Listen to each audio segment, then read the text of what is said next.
está batalhando, lutando e vencendo, pelo poder e pela graça, e pela misericórdia de Jesus. Amém, Senhor. Amém, Jesus.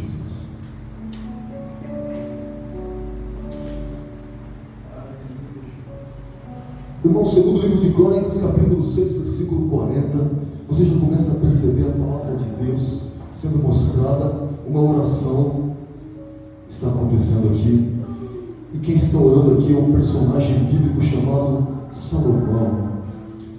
Irmãos, nós conhecemos o personagem Davi na palavra de Deus, um homem que era um menino e foi chamado e consagrado para ser rei. Não rei de qualquer lugar, mas rei de Israel. Em outras palavras, rei do povo de Deus.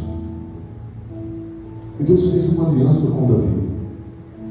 E Deus deixou uma promessa dele. A descendência de Davi surgiriam reis, e o reino seria eterno. Olha só, na vida de Davi deu essa palavra e essa promessa, de que o cetro continuaria na família dele. Este homem, Davi, depois de muitas batalhas, depois de muitas vitórias, houve um momento em que veio uma coisa no coração dele, irmãos, preste atenção. Davi, homem de guerra, homem de Deus, homem vitorioso, homem fiel. Deus não tinha pedido nada para Davi, não tinha exigido nada dele, e de repente no coração de Davi veio um desejo: fazer um templo para Deus. A arca da aliança, que simbolizava e representava a presença de Deus, estava com Davi, estava com o povo de Israel. E ele pensou: sempre eu vou pôr a arca, vou colocar na tenda igual Moisés fazia, deixa aqui mesmo, coloca num cantinho ali na casa de alguém. De repente ele falou: não, eu vou fazer um templo, eu vou edificar um grande templo para Deus. E Deus olhou para Davi e falou: muito bem, agradou o coração de Deus esse desejo que tinha surgido em Davi. Mas Deus falou para Davi assim: você não vai construir templo não. Você preparou o projeto, você preparou os materiais, a lista de materiais, como vai ser, mandou trazer ouro lá de Ofir, ouro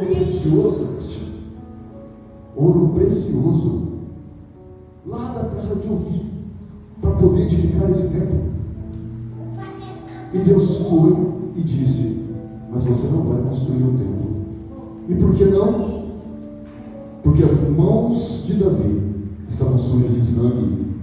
Olha só, irmãos, Deus olhou para Davi e falou assim: você é um homem de guerra, você matou muito, e essas mãos que estão banhadas de sangue, embora fosse um servo fiel, falou: não vai construir o meu templo não, não pode.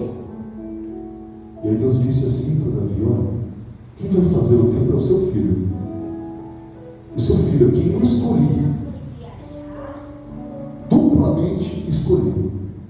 Escolhi para que ele fosse o meu próprio filho, e escolhi para que ele fosse rei de Israel.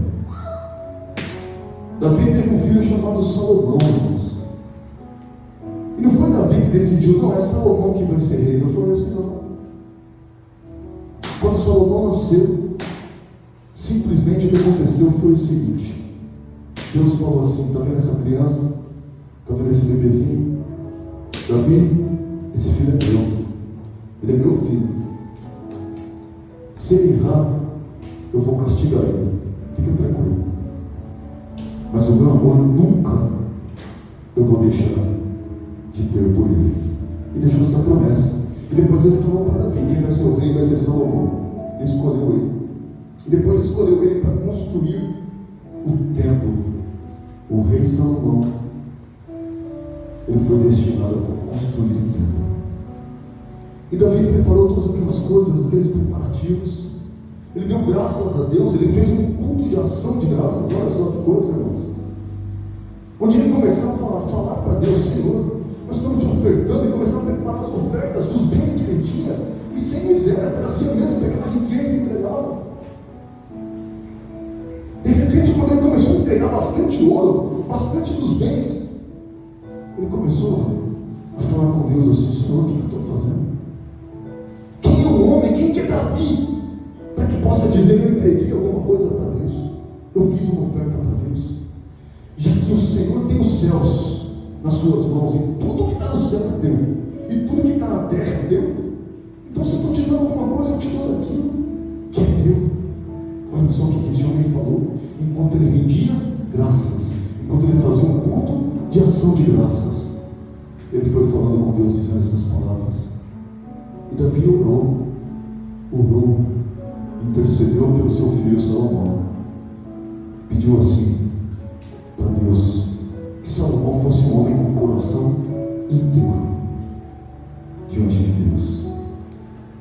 Davi fez isso, irmãos. E não apenas Davi orou por ele, mas Davi também aconselhou ele de acordo com a oração.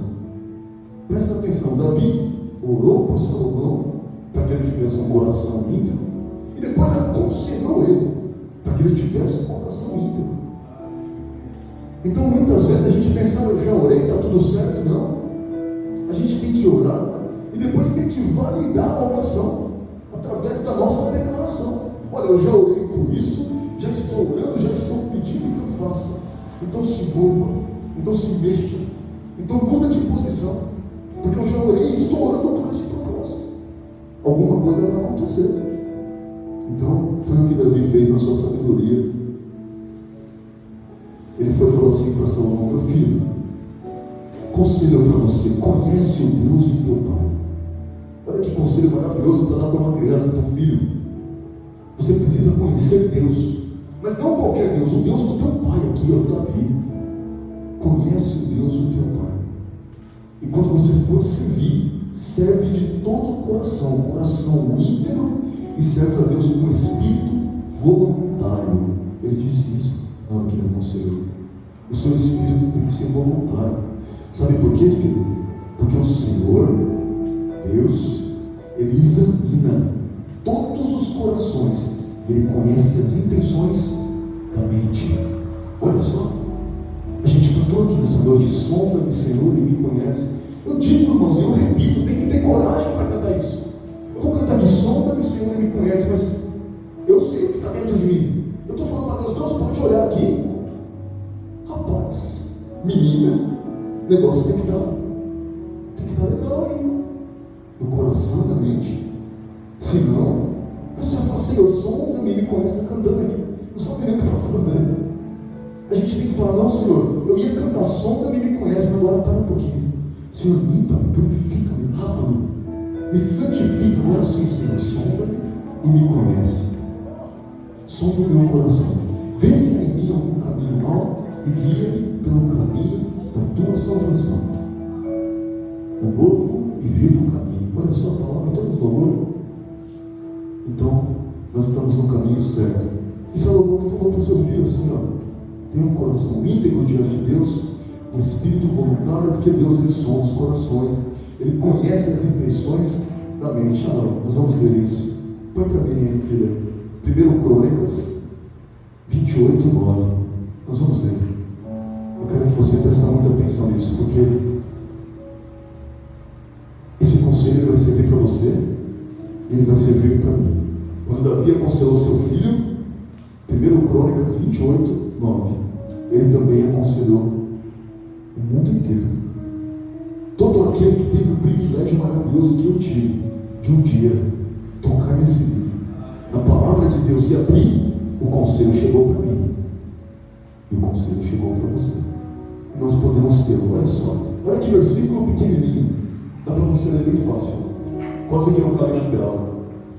E tu, meu filho Salomão, conhece o Deus de teu pai e serve-o com o coração perfeito e com a alma voluntária, porque esquadrinha o Senhor todos os corações e entende todas as imaginações dos pensamentos. Agora olha o finalzinho aqui, ó. Olha o C.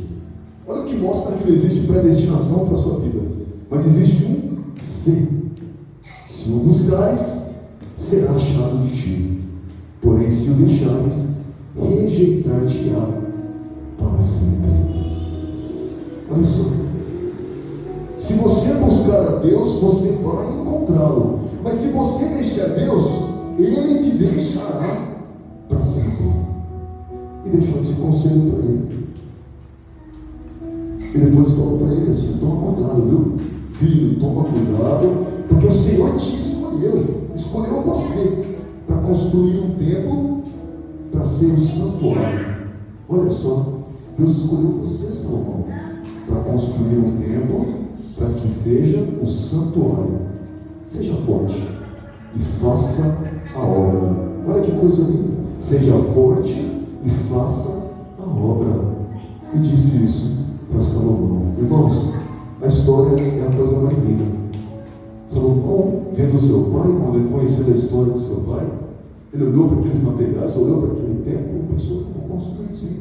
E ele foi, construiu, preparou, edificou, consagrou ao Senhor, olhou a beleza, a grandeza daquele templo cheio de ouro para todo lado, olhou para aquele templo, irmãos, e dedicou ao Senhor, colocou a arca dentro do templo, colocou os acessórios depois de construir o templo, levou a arca lá para dentro, dedicou o templo ao Senhor, colocou lá os querubins gigantes feitos de madeira, revestidos de ouro puro, e fez o templo, dedicou para o Senhor. E a Bíblia diz assim que ele foi chegando lá no sacrifício agora. E ele assim, numa sequência, de uma vez, ele sacrificou 1000 sacrifícios diante do Senhor. A Bíblia diz assim, que naquela noite, naquela mesma noite, depois desse sacrifício, Deus apareceu para Salomão e falou: pede o que você quer. Pode pedir o que você quiser, e você vai receber. Preste atenção, Deus disse: Salomão, pede o que você quiser, e você vai ter. E Deus ficou esperando para ver. Deus ficou esperando para ver o que ele pediria. Deus não sondou, Deus não atravessou ali o pensamento dele, mas deixou para ver o que ele pediria. E Salomão falou assim: Senhor, o Senhor está confiando um jovem como eu para ser rei de um povo numeroso. Não é qualquer povo, é o teu povo. Então eu te peço, Deus, me dá sabedoria para que eu possa conduzir o teu povo. Olha só. E Deus olhou para Salomão e falou: pediu sabedoria para guiar o meu povo. Deus olhou para ele e falou assim: eu estava esperando que talvez ele pedisse vida longa, riqueza, fama, vitória sobre os inimigos, a morte dos inimigos. Mas ele pediu sabedoria, e ainda sabedoria com propósito, para guiar o meu povo. E Deus falou para ele: na terra não vai existir um rei que alguém possa ouvir falar que teve a sabedoria de Salomão. E vou te dar ainda mais coisa: glória, riqueza, vida longa. O que você não pediu, você vai receber. E deu tudo isso para ele, e ele recebeu mesmo. Ele dedicou o tempo ao Senhor, irmãos. E quando ele falou para o povo e começou a abençoar o povo sejam abençoados. Um rei abençoando o seu povo, olha que coisa linda. Ele foi e falou assim: vamos adorar aqui, vamos fazer uma adoração, um culto a Deus. E a Bíblia diz que a presença de Deus foi tão forte, tão notável, que nem os sacerdotes que estavam ministrando, eles paravam em pé. Eles entravam ali e já desmaiavam, caíam, levantavam, caíam, era assim. Era forte, ninguém podia parar em pé por causa da nuvem que enchia o templo. Agora a gente volta lá no versículo 2 Crônicas 6:40. Porque depois de dedicar o tempo ao Senhor, Salomão fez uma oração em relação ao templo. E quando ele foi orar a Deus, ele viu o templo estava pronto, o rei, com toda a sua majestade, as suas roupas, a sua glória. Ele caiu de joelhos no pátio assim, na frente do povo, um rei prostrado. Mas ele estava prostrado diante de Deus. E ele fez uma oração que foi assim: agora pois, ó meu Deus, estejam os teus olhos abertos e os teus ouvidos atentos à oração que se fizer neste lugar, neste templo. Você entendeu a palavra de Deus? Você acompanhou a palavra de Deus? Alguns pedaços só? Deu uma viajada? Vamos voltar então? Olha só, a palavra de Deus está dizendo que ele construiu um templo, dedicou ao Senhor, depois ele orou pedindo isso para Deus. Olhos de Deus abertos, ouvidos de Deus atentos a toda qualquer oração que seja feita neste lugar, no templo de Deus. Irmãos, o homem que orou e disse essas palavras que você está vendo aqui, na oração ele teve uma revelação da parte de Deus.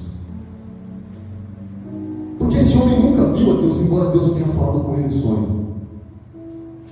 Quando Moisés falava sobre Deus, ele falava assim: alguém sabe a forma de Deus aqui? Alguém sabe se Deus se parece com um homem, ou com uma mulher, ou com uma águia? Ninguém sabe. Então não façam imagem dele. Deus não se revelou com imagem nenhuma para o ser humano. Mas mesmo assim, ele teve ousadia de falar: Deus tem olhos. E olha só o que ele disse nesse versículo: os olhos de Deus têm duas possibilidades. Os olhos de Deus podem estar abertos ou podem estar fechados. Deus tem ouvidos e tem duas possibilidades. Os ouvidos de Deus podem estar atentos ou podem estar não atentos. E tudo isso a orações. E Salomão se preocupou. Imagina agora, depois de todo esse trabalho, toda essa dedicação, toda essa presença, toda essa busca, todo esse culto. Imagina se alguém vem aqui e olha e Deus não ouve. Ele se preocupou com isso. Ele pediu, ele suplicou para Deus, para que os olhos de Deus não estivessem fechados para as orações, mas abertos. Para que os ouvidos de Deus não estivessem desatentos às orações, mas atentos. Seja israelita, seja estrangeiro, qualquer um que orasse ali, que a oração seja ouvida. E Deus atendeu o pedido de Salomão.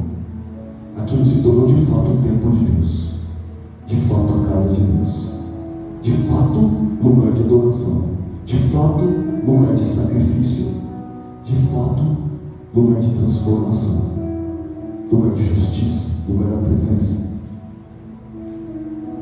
Irmãos, eu quero falar uma coisa para vocês. Se você tiver a oportunidade de viajar para Israel, você vai ver lá o templo de Salomão. Pode visitar lá. Não é esse templo porque ele foi destruído e reconstruído algumas vezes, mas o templo de Salomão ainda está lá. Aí você pensa: eu vou lá no templo de Salomão para ver a presença de Deus? Não precisa. Sabe por quê? Aquele templo que ele fez e ele dedicou, está vendo essas paredes aqui, ó, com um monte de defeitos, com algumas figurinhas coladas, ventiladores aqui. Isso aqui é o templo. Quando você entrou aqui e falou assim: essa é a tua casa, eu estou indo para a igreja, não como quem vai participar de um culto para dar uma olhada, uma bisbilhotada. Eu estou entrando na casa de Deus. Esse lugar foi dedicado para ser casa de Deus, para ser templo de Deus. Eu estou entrando no templo de Deus, e eu mesmo, a minha pessoa, dedica este lugar a Deus. Quando você entra aqui, irmãos, Deus ele começa a observar e fala: templo, casa, morada, é o nosso lugar aqui. Nós entramos em comunhão, e Deus ele valida o que nós estamos fazendo aqui, chamando esse lugar de templo. E templo significa casa de Deus, habitação de Deus. Ele vem e habita. Ele vem e habita. Mas para ser templo, tem que haver dedicação do templo, tem que haver consagração do templo. E a Bíblia também diz que Deus não habita em templos feitos por mãos de homens, mas Ele habita em templos feitos pelas suas próprias mãos. Isso me faz pensar e entender que nós estamos dentro de um templo, mas aqui tem vários templos sentados nas cadeiras aqui. São templos do Espírito Santo de Deus. Habitação são corpos em que o Espírito Santo ele está olhando assim, ó, e pensando: eu quero habitar, eu quero morar. É uma casa, ele fala: eu quero morar nessa casa, eu quero estar ali dentro, eu quero mover, eu quero que esta pessoa, que este templo seja dedicado a mim, de modo que ela já não viva mais por ela, não faça mais sua própria vontade, mas faça a minha. Não viva os seus próprios desejos, mas faça o meu desejo. O Espírito Santo de Deus é uma pessoa que sente, tem sentimentos, tem vida, é alguém que existe, irmãos. O Espírito de Deus que Ele enviou, Ele soprou para a terra, habita nos templos. Ele olha para a minha vida e para a sua vida, Ele quer habitar. Nós somos templos de Deus, nós somos casa de Deus. E agora sim eu posso dizer: nós somos igreja de Deus. Não a denominação, mas porque nós somos templos de Deus, casa de Deus, igreja de Deus. Mas existe também um problema. Jesus ele deixou bem claro uma coisa. Jesus, que é o libertador, aquele que liberta, ele disse assim, ó, bem claro: vem um homem aqui à frente dele, ele expulsa os demônios daquele homem, um endemoniado que está vivendo uma vida lastimável, destruída, arrasada, acabada, escravo de Satanás, que as cadeias foram quebradas. Foi para a igreja, virou crente, aceitou Jesus, colocou roupa de crente, andou com a Bíblia, mas está arrastando uma corrente assim, ó. E ele, em vez de ouvir, ó, as cadeias quebrando, está ouvindo as correntes arrastando, igual um filme de terror. Vai andando e vai arrastando uma corrente, ó. Que miséria! Mas por quê? Porque Jesus está ali: filho, eu quero te libertar, filho, eu quero te libertar, mas constantemente está rejeitando a libertação de Deus. E ele fala: não, deixa a corrente assim mesmo, estou acomodado, tá bom, eu estou melhor que muita gente. E continua arrastando a corrente, ao invés de cantar: cadeias quebrar, cai cadeia, cai destruição. Não, continua com as cadeias. Jesus ele disse assim, que nós somos templos. É verdade, nós somos templos. Só que se Jesus vem e liberta aquele templo, a pessoa se converteu em alegria, aceitei Jesus, que maravilha, conheço a palavra. Aí os demônios saem tudo voando, sai tudo correndo. Só que se o templo fica vazio, tem um problema. Jesus disse: os demônios vai procurando um lugar onde eles possam se instalar, porque o demônio está procurando casa também, está procurando templo também. Eles gostam de habitar em templo. E depois de andar e não encontrar nenhuma casa, aqueles demônios eles falam: vou voltar lá para onde a gente estava. E quando eles voltam, encontram uma casinha toda limpa, varrida, esperando. Quem quiser entrar pode entrar. Os demônios entram de novo. E Jesus disse assim, ó: a situação daquele homem é pior do que estava antes. Porque ele volta com outros, ele multiplica, volta com mais demônio ainda. Então, irmãos, ser templo de Deus não é uma opção para alguém que pensa assim: ah, Senhor, eu estou precisando me fortalecer para eu ser templo. É verdade, quem sabe algum dia eu recebo o Espírito Santo. Esquece. Ou você é templo, casa de Deus, habitação do Espírito Santo, cheio do Espírito Santo de Deus, ou então você é uma casa vazia e varrida. E Jesus fala: está em risco. Está em risco. Porque os bichos vêm, uma hora eles entram. Nós não fomos feitos para estarmos vazios, nós fomos feitos para estar cheios. Nós fomos criados e moldados e modelados pela mão de Deus para sermos cheios de Deus, para sermos cheios do Espírito Santo. Ele não enviou o Espírito Santo para nada, Ele soprou e enviou o seu Espírito precioso sobre a terra, para que todos aqueles que pedirem recebam e sejam cheios, preenchidos. E o Espírito Santo habite em você, habite em mim, e nós venhamos andar, falar e agir de acordo com o Espírito Santo, conforme Ele nos concede. Que nós falemos, agimos e pensamos. Mas a palavra de Deus está dizendo aqui, irmãos, que existe uma necessidade. Depois que você sabe que você é templo, depois que você vem para o templo, existe uma necessidade. Você precisa ter certeza que você veio aqui, orou, e ó, os ouvidos de Deus ficaram atentos para a tua voz.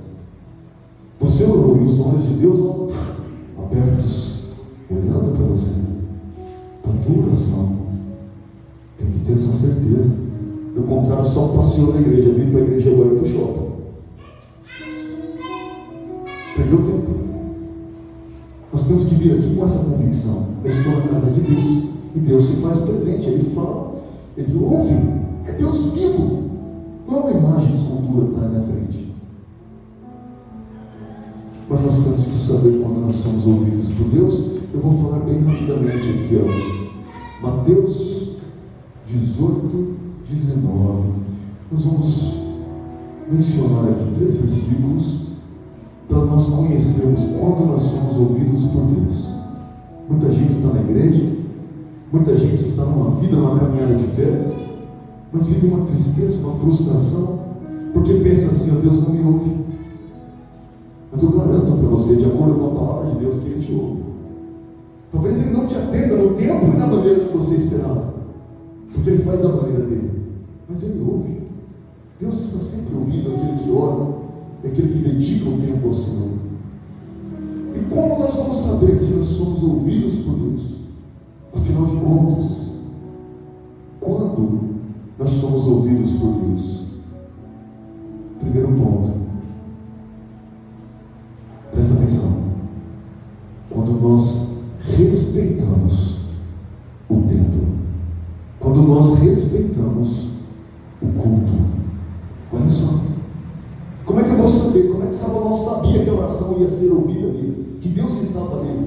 Que Deus tinha aceitado aquela dedicação e aquela consagração? É porque foi dedicado para Ele. Eu dediquei ao Senhor, eu dediquei a Deus, ofereci para Ele, foi de coração, e Ele demonstrou respeito pelo templo e pela casa. Mesmo Salomão não ia entrar no lugar santíssimo, ele sabia que ia morrer. Ali é lugar para sacerdote entrar. Tribo de Levi, ele falou: sou tribo de Judá, embora fosse o rei, não vai entrar ali. Não é para ministrar, não é louco? Respeitava o templo. Então nós temos que respeitar o templo. E respeitar o templo significa duas coisas: saber que você está entrando na casa de Deus, não é qualquer lugar. Qualquer lugar você pode entrar de qualquer jeito. Aqui você tem que entrar com outra mente. Jesus, estou entrando na tua casa, Senhor, tem misericórdia de mim. Mesmo que vier para limpar, para fazer qualquer coisa aqui, pegar alguma coisa que esqueceu. Ó Senhor, tua casa, teu tempo, glória a Deus. Respeito pela casa de Deus. E o respeito ao culto significa respeitar o corpo de Cristo oferecendo o culto. Nós estamos aqui, vamos celebrar a Santa Ceia. Jesus disse que nós somos o seu corpo e Ele é o cabeça. E para sermos corpo significa que todos nós estamos em união, em comunhão. E se nós estivermos em união e em comunhão, então não há respeito pelo corpo. Imagina se a mão esquerda não respeita a direita. Então não tem corpo nenhum, não há dedicação do tempo, não há presença, não há nada. Como é que a oração vai ser ouvida? Então olha só o que Jesus nos ensina sobre o templo e sobre o culto. Ainda vos digo mais: se dois de vós na terra concordarem em pedir acerca de qualquer questão, isso lhe será dado por meu Pai que está no céu. Então nós temos que estar aqui em comunhão e em concordância. Porque se dois só, não precisa ser todos, mas se dois concordarem em qualquer coisa que seja na terra, ele diz: o Pai que está no céu, ele vai conceder. Está entendendo o que é oração ser respondida? Como é que eu vou pedir algo para Deus e esperar que Deus me responda se eu não estou em concordância? A esposa com o marido, o marido com a esposa, os filhos com os pais com os filhos. Só há discordância de todo lado. Não concordo, não quero, não aceito. Ele falou: Jesus, me ajuda, abençoa o meu futuro. Olha, os olhos de Deus não estão atentos, não. Os olhos de Deus não estão abertos para esse tipo de oração, não. E nem os ouvidos deles estão atentos, porque não há concordância. E Jesus disse aqui: o Pai vai fazer se estiverem em concordância. Aí vocês pedem concordância. E agora sim, estão começando a entender o significado espiritual do que é uma oração respondida. Versículo 20: pois onde 2 ou 3 se reúnem em meu nome, ali estou eu, no meio deles. Irmãos, sabe o que é respeitar a casa de Deus? É você imaginar, se você entra aqui com o coração de qualquer jeito, com a mente de qualquer jeito, e Jesus está aqui, ele está sentado numa dessas cadeiras, ou ele está de pé aqui no altar, ou ele está passeando e andando pela casa. E o pior ou melhor, ele sonda os corações, mesmo que não cantou. Sonda, quem me conhece, eu não cantei, mas ele sonda. Porque Jesus sondava, ele estava na terra, alguém pensava: quem é este homem? Quem ele pensa que é para perdoar pecados? Jesus ouviu o coração. Ele falou: eu ouvi seu coração. Como se eu falei isso em voz alta? Ele escuta o coração. Então como é que eu vou demonstrar um respeito pelo templo, pela casa de Deus, pela Santa Ceia do Senhor, pelo corpo de Cristo? Se eu não estou pensando que Jesus está aqui, mas Ele está. Eu sempre penso isso: o Senhor está aqui. Não sei aonde, eu não vejo, mas eu sei que Ele está. Porque Ele prometeu: aonde estiver 2 ou 3 reunidos em meu nome, ali estou eu, no meio deles. Muito bem, quando nós respeitamos o templo e respeitamos o culto, nós sabemos que nós somos ouvidos por Deus. Igual Salomão pediu. Esse lugar virou o templo de Salomão. E a oração que Salomão fez: Senhor, se alguém entrar, seja da casa, seja de fora, seja estrangeiro, o Senhor ouve a oração. Pronto, aprendeu o primeiro ponto. Tem que respeitar o templo e respeitar o culto. Saber que Jesus está aqui e saber que tem que estar em concordância. Segundo ponto, Lucas 11, 9. O segundo ponto é: nós sabemos que nós somos ouvidos quando nós insistimos na oração. Sabe o que é insistir? É diferente de rezar. Rezar é diferente. Não estou criticando quem reza, não é melhor do que não fazer nada. Mas quando a pessoa vai lá e faz uma repetição que nem ela prestou atenção, tem muito crente que ora assim. Depois ela fala: nossa, não aconteceu nada, deixa quieto. Essa oração não foi uma oração de insistência de alguém que crê, de alguém que acredita, de alguém que toma posse da palavra. No começo desse culto eu disse que nós temos que ser crentes determinantes. O crente que toma posse, o crente que determina, o crente que fala: a palavra de Deus diz isso, então eu vou viver isso. Autoridade do Espírito de Deus para falar. Ah, mas eu não creio nisso, então eu não creio na palavra de Deus. Tem que servir outra religião, virar muçulmano, sei lá o que outra coisa que é. Acreditar em outra coisa. Porque a palavra de Deus está dizendo assim, Lucas 11, 9: por isso eu vos digo: pedi e vos será dado, buscai e achareis, batei e a porta será aberta. Então Jesus começa a dizer: pede, busca e bata. Olha o que Jesus diz: pede, busque, bata. Bater na porta não é isso aqui, ó. Bater na porta e ninguém atende, você continua batendo? Ué, até atender. Aí você fala: será que não tem ninguém em casa? Continua batendo. Devagarinho só. Continua batendo. Ah, mas eu parei porque eu já perdi a esperança, perdi a fé. Esquece, não vai receber. Não tem como. Tem que continuar e tem que insistir. Nós sabemos que a nossa oração ela está sendo ouvida quando nós insistimos. Posso falar uma coisa, irmãos? Quando eu venho para a casa de Deus e faço aquela mesma oração, de coisa que eu estou pedindo a Deus há anos, talvez uma coisa que eu faço: Senhor, eu te peço isso, o Senhor faça isso. E mesmo que eu não vi nenhum resultado, eu sinto no meu coração uma paz, uma tranquilidade. Eu falo: nossa, eu pedi tanto que eu tenho certeza que Deus ouviu. Não fez? Então não sei porquê, Ele sabe. Mas eu estou feliz porque, pelo tanto que eu pedi, eu já sinto um alívio, um refrigério de saber que Ele me ouviu. Então a primeira coisa que você faz: respeita o templo e o culto. A segunda, insiste na petição. Terceiro e último ponto, Tiago, capítulo 4, versículo 3. Tiago 4, 3. A palavra de Deus vai nos mostrar como é que eu vou saber se eu oro e se eu sou ouvido, se eu peço e se Deus me ouve. Se eu cheguei na casa de Deus, no templo de Deus, e eu dobro o meu joelho e oro e a oração está chegando no céu, como é que eu sei? Como é que eu vou saber? Depois que eu já respeito o templo, já respeito o culto, depois que eu insisto em todas as petições, eu oro e suplico insistentemente diante de Deus, a minha oração não para, eu continuo, eu não desisto da batalha de oração. Que mais? E Tiago 4,3 traz para nós que nós pedimos, nós precisamos também pedir do modo certo, pedir da maneira certa, assim como Salomão. Olha só, irmãos, o homem que ficou conhecido pelos pedidos que fez, não só pela sua sabedoria, porque quando Deus falou: pede o que você quer, ele pediu a coisa certa, do jeito certo. Pediu sabedoria. Ué, sabedoria? Sim, mas para quê? Para poder governar o povo de Deus. Ele pediu algo que era para ele ou pediu algo que era para Deus? Olha só. Percebe a diferença de quem pede e recebe? e de quem pede não recebe nada.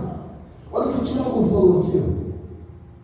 Pedis e não recebeis, porque pedis de modo errado, só para gastardes em vossos prazeres.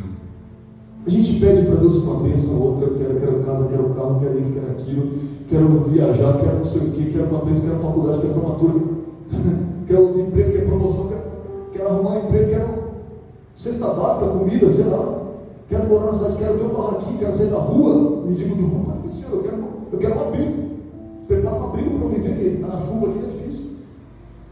A gente pede alguma coisa para o nosso próprio prazer. Senhor, eu quero comida, me dá comida, tá bom, comer para mim é um prazer. Eu estou pedindo para o meu próprio prazer. Não é errado pedir coisas para Deus, mas olha a diferença de alguém que teve a chance de pedir ouro, fama, vida longa, o que quisesse. Ele falou: quero sabedoria para governar o teu povo. Pediu algo para favorecer a vontade de Deus. Pediu algo que estava alinhado com a vontade e com a palavra de Deus. E depois, quando ele foi orar pelo templo, ao invés de falar: Senhor, faça com que esse templo atravesse séculos, milênios, entre para a história, e que esse templo nunca seja destruído. Em vez de pedir isso, ele falou: Senhor, quando vier um pobre coitado orar aqui, o Senhor ouve, tem misericórdia dele. E se for estrangeiro, mesmo sendo estrangeiro, o Senhor não considera que não é povo de Israel, aceita também a oração, ouve também. Olha que oração. Pediu algo para ele, está pedindo para o outro. Orações que são alinhadas com a vontade de Deus, essa a gente pede e recebe, porque estamos pedindo do jeito certo. E não é para gastar só com o nosso prazer, mas é para o benefício de outrem, para o benefício de outra pessoa, é para o benefício de alguém, é para o benefício da obra de Deus, é para o benefício da vontade de Deus, dos planos, dos projetos de Deus. A sua petição fica diferente. Então peça isso e não se esqueça do que você ouviu nessa noite. Respeite o tempo, respeite o culto, insista na petição e peça de modo certo, porque dessa palavra vai se cumprir na sua vida. E quando você entrar na casa de Deus, você vai orar, você vai pedir e você vai ser atendido. Você vai poder orar com ousadia e dizer: Senhor, quando eu entrar na sua casa, que os seus olhos estejam abertos e os seus ouvidos estejam atentos à oração que eu fizer, pela tua misericórdia, porque eu cumpro a tua palavra, eu respeito este lugar, eu estou em comunhão e concordância com os meus irmãos e com o teu corpo, Senhor. Eu respeito o tempo e o culto ao teu nome, Senhor. Dizer para Deus: Senhor, quando eu peço a ti algo, eu clamo e insisto. Eu não te peço qualquer coisa, Senhor, mas eu peço que eu seja uma bênção nessa terra, um canal de bênçãos, usado em tuas mãos, e que minha vida seja por teu propósito, e que tudo aquilo que o Senhor me der seja para que o Senhor abençoe alguém de alguma maneira. Oração sincera diante de Deus, que Ele ouve e que Ele atende. Quer pedir uma coisa maravilhosa? Já estou passando para o pastor. Pede para Deus por ressurreição. Quando você olhar para alguém, olhar para uma pessoa e ver que aquela pessoa está morta, já não respira mais espiritualmente, já foi, já morreu, só falta enterrar. Pensa: Deus, Senhor, ressuscita. Sabe por quê?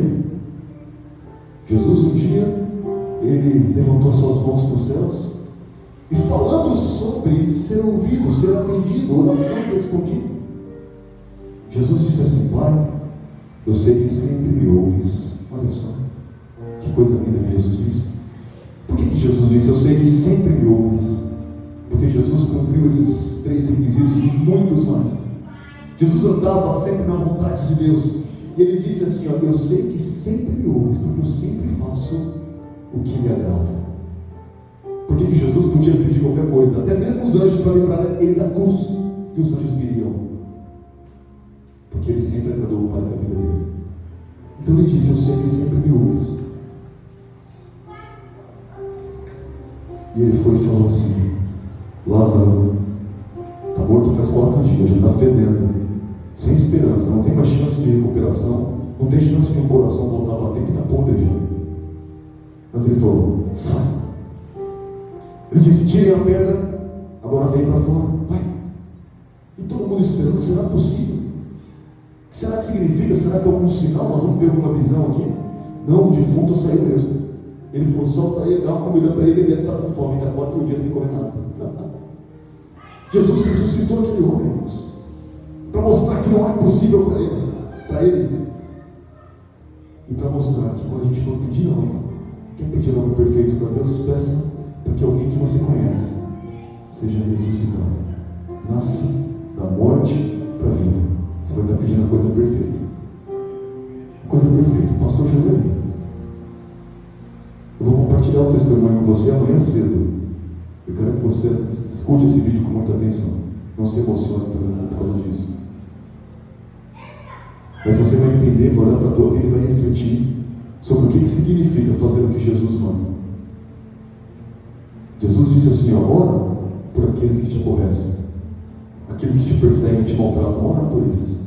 E aí sim você vai ser abençoado, aí sim sua oração vai ser ouvida. Jesus ensinou isso. E quando você ora, você promove simplesmente uma reviravolta no mundo espiritual. Quando você ora porque não merece, ou paga o mal com o bem, você provoca uma transformação no mundo espiritual e ganha um poder de ressurreição na sua vida, para trazer de volta à vida um morto que não tem nenhuma esperança de salvação. Deus abençoe em nome de Jesus. Aplauda Jesus por essa palavra. Participe da Santa Ceia do Senhor. Seja fiel. Olha só. Faltam 10 para 8. Glória a Deus. Ouviu, pastor? Faltam 9 para as 8. Nós vamos fazer a Santa Ceia com calma. Não fique afobado para ir embora. Ninguém vai trabalhar às 9 horas. Esperar, se for, fique à vontade para sair. Mas fique tranquilo. Participe da Santa Ceia com calma, com reverência e com cuidado com o corpo de Cristo. Em nome de Jesus. Deus abençoe.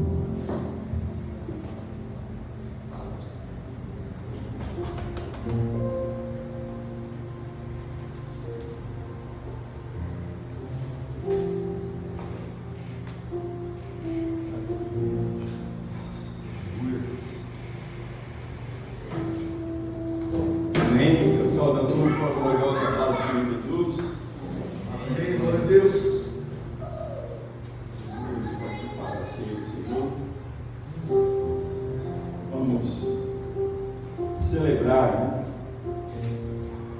Vamos participar desse, acaba sendo um ritual, né?